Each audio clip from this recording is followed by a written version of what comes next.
So, Momoshiki is back, or so it seems. Now, based on the panel itself, it could be that Momoshiki is interacting with Boruto from the astral plane, or it could mean that Boruto did undergo the Otsusification process and Boruto has turned into Momoshiki. Now, if we think about this logically, it's more likely that Boruto is interacting with Momoshiki in the astral plane as he did before. So, I think we can all agree on that to some extent, because again, Boruto is at 80% completion, and we understand through a model that the Otsuki is unable to resurrect in the host until that process has reached 100%. So I think based on that, we can agree that Boruto has not turned into Momoshiki unless the ossification process did reach 100% by some means. So we don't know for sure. We don't know what happened with those pills, but again, I think it's more likely that he's interacting with Momoshiki in the astral plane. But that's not all. We have the reaction from Naruto to Boruto's death. We have some things confirmed to not be in the chapter and some things confirmed to be in the chapter. And trust me, you're either gonna cry or you're gonna feel upset or you're gonna be happy. Like, you're gonna be something when you hear about these spoilers. But yeah, let's get into it.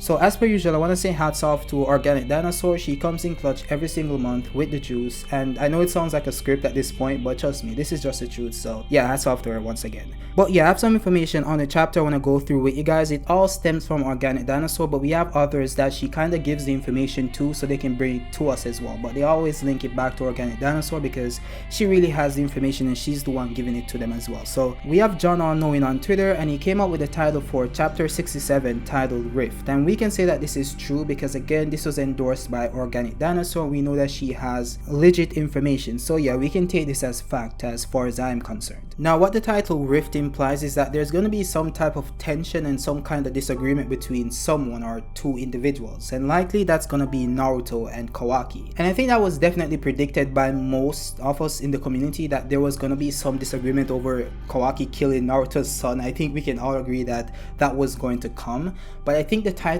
of the chapter implies something bigger, right? It could have been like a simple disagreement that it wasn't really worth naming the chapter around this disagreement, but the mere fact that the chapter is titled Rift, it seems as if this is going to be something big, and this may lead Kawaki down the path that we saw him in the time skip we saw for Boruto in chapter 1 or Boruto episode 1. So I think this definitely leads to that, or could lead to that. So I think this is what this title implies. We also got a tweet from Organic Dinosaur saying, I liked how Code had to peep his whole hand through one of his fettuccine belts to casually check on Kawaki's corroded artery pulse. The area on the side of his neck, of course. Yeah, we know what that is. Code then had to reassure Ada that he didn't just kill Kawaki, just a sleeping beauty again. So this implies that Kawaki is out of the battle, he's sleeping, quote unquote sleeping.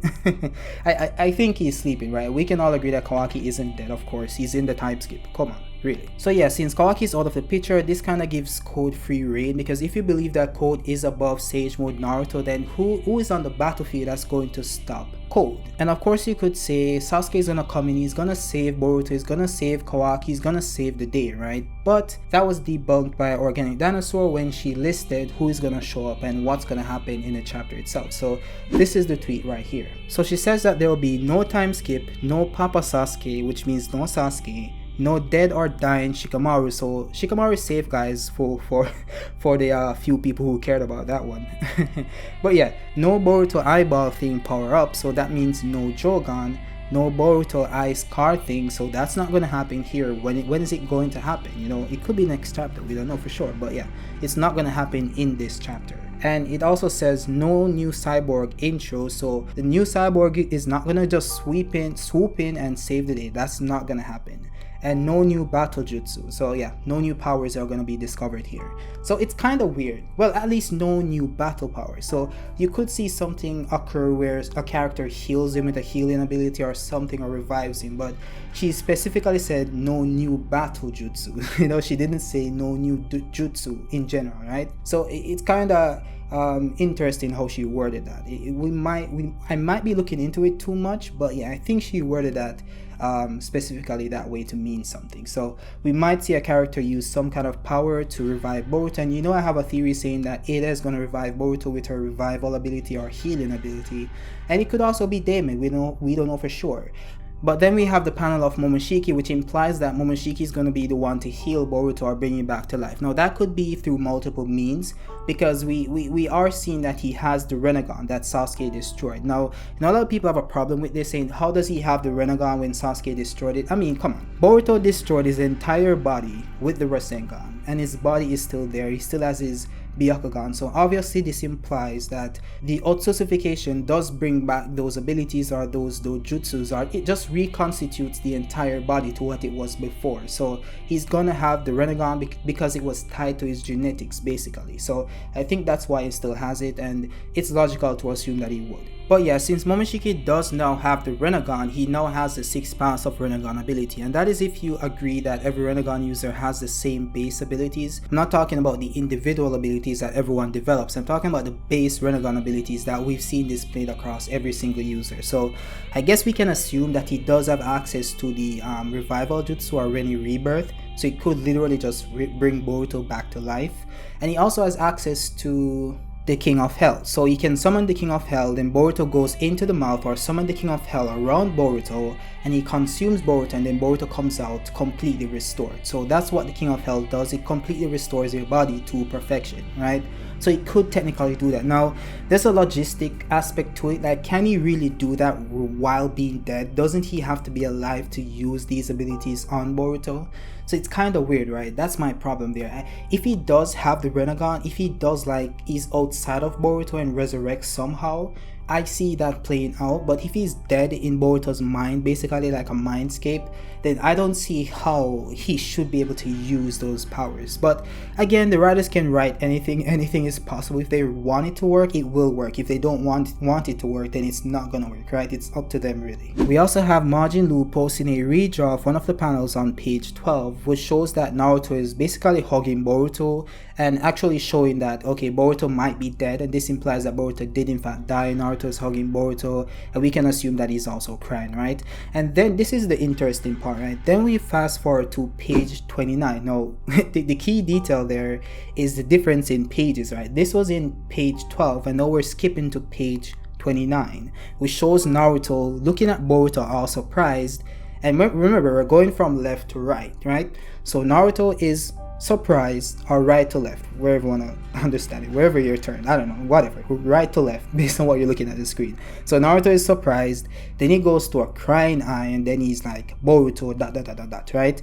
So this kind of implies to me that Boruto is coming back to life, or Boruto is showing some sign of life. You know when someone dies in a movie and the person is crying, and then the person comes back to life, and then the person is shocked, and then you see that they're gonna start crying again, and then you know they're gonna be surprised in some way. This is what this panel means to me, because again, the difference in pages, this was the first one where Naruto is holding Boruto, this was from page 12, and this is page 29. Right, so there's a difference in time there. So this is kind of weird. I don't know, maybe it could be that Boruto is still dead and not dead, and Naruto is just crying, whatever. But again, it could also mean that Boruto is coming back to life. And this is page 29, and we know that the Boruto chapters typically have 47 pages. So Boruto's, if this is the case, Boruto is gonna be revived before the chapter ends, like a good amount of chapters before the chapter actually ends, right? So that's kind of weird, because again, a lot of people wanted Boruto to stay dead for a very long time. I was one of those people, somewhat.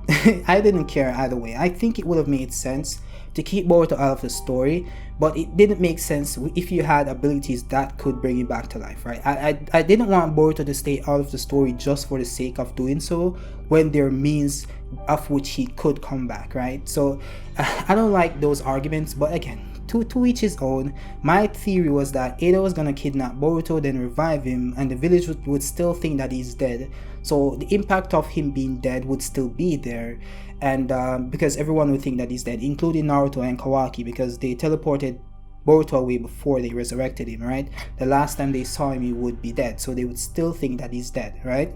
So then you still have the emotional impact of him being dead without him actually staying dead, because then the audience could watch Boruto interacting with the villains, while his counterparts, while his friends and his family thinks that he's dead, mourn him, and also have a funeral for him, right? So it would be like, you know, a happy medium probably. But I don't know, they decided to go with something different because it seems as if Boruto is reviving in Naruto's hands, so Naruto would know that Boruto is still alive.